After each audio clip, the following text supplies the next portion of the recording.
जब सभी देवता तारकासुर असुर से प्रेरित हो रहे थे तो उन्होंने शिवजी और पार्वती से पुत्र मांगा, जिसके कारण उन्हें पुत्र तो नहीं मिला, परंतु एक नया असुर पैदा हो गया जिसने इस पूरी पृथ्वी को इम्पोर्टेंट कर दिया।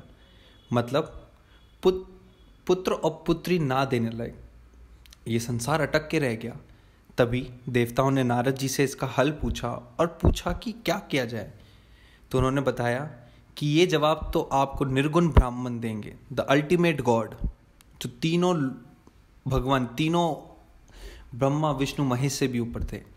वे उनके पास गए, उनसे प्रार्थना करी तो उन्होंने कहा ठीक है, अपना आप को भस्म करके इस पूरे यूनिवर्स को अग्नि में लपालप करके उन्होंने नया जन्म दिया, जिसमें से उनमें महाशंभु और आदि पराशक्ति त्रिपुरा सुंदरी हुई, जिन्हें हम कामेश्वरी भी कहते हैं, जिन्हें हम राजराजेश्वरी भी कहते हैं।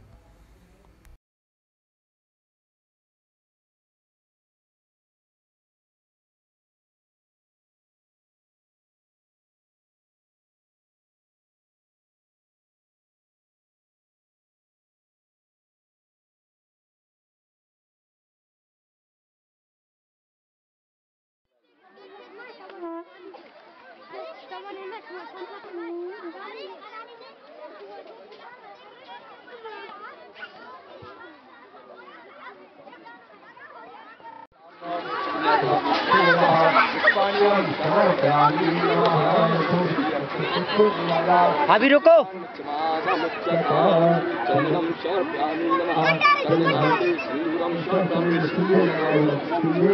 अभी नहीं चाचा, अभी रहने दीजिए। हाँ बांध दिया।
अब हमारी यात्रा अमरकंटक ही जाके रुकेगी।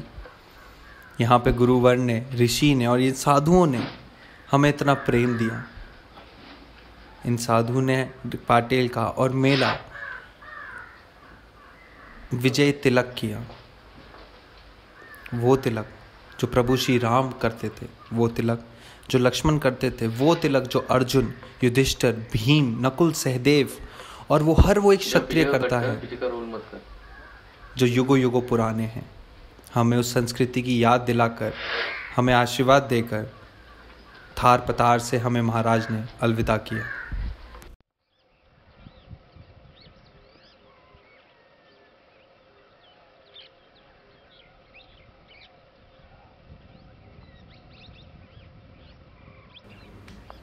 जगत में प्रत्येक व्यक्ति को किसी न किसी प्रकार की निर्बलता अवश्य रहती है।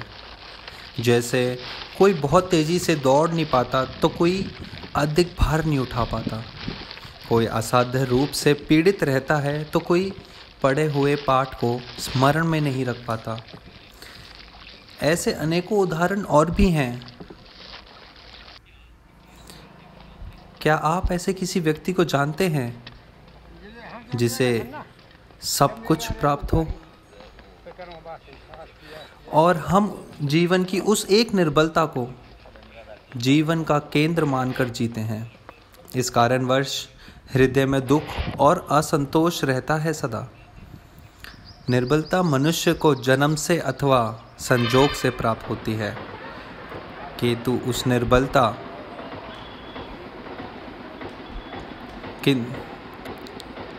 उस निर्बलता को मनुष्य का मन अपनी मर्यादा बना लेता है।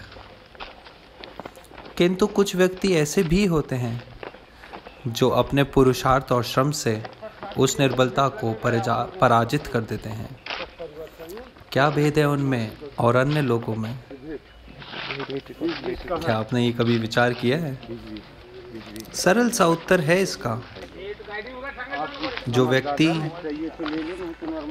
निर्बलता से पराजित नहीं होता, जो पुरुषार्थ करने का साहस रखता है हृदय में, वो निर्बलता को पार कर जाता है। अर्थात निर्बलता अवश्य ईश्वर देता है, परंतु मर्यादा मनुष्य का मन ही निर्मित करता है।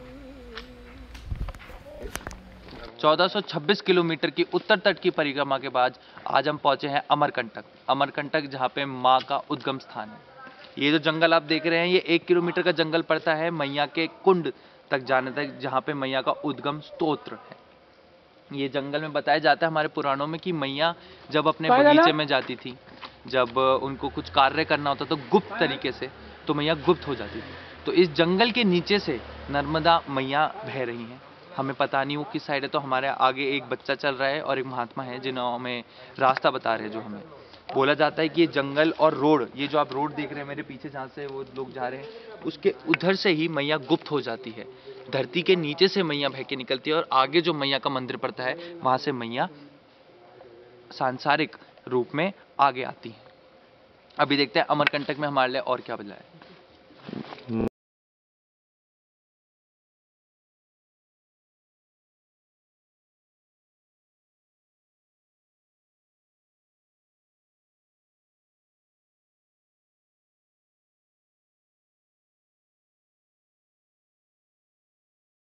चलो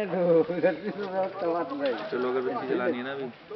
मेरे वीडियो संपले सगळं काय झालं काय उतार दूं? वीडियो मध्ये होते ऐसे लगा दूं अगरबत्ती? ये हनुमान का धारा ऊपर दक्षिण मुखी हनुमान जी है, वहाँ से ये धारा बहकर आता है। यहाँ से आपको तट परिवर्तन होगा। जैसे आप मीठी तलाई पार करते दक्षिण तट से उत्तर तट पे आते हैं, यहाँ से उत्तर तट से दक्षिण तट पे जाएंगे। ये झरने पार करके आप जाएंगे, आपका दक्षिण तट लग जाएगा। उसके बाद ये जंगलों से आते हैं, आपके पैरों से जीव जंतु जाने नहीं दब कर मर जाते हैं, उनका पाप आपके सर पर लगता है, उसका क्षमा यहाँ पर मांगना है। उसके बाद अगरबत्ती लगाना है, जिसकी इच्छा 10-5 रुपये दक्षिणा चढ़ाना है, चढ़ा देना। नर्मदे।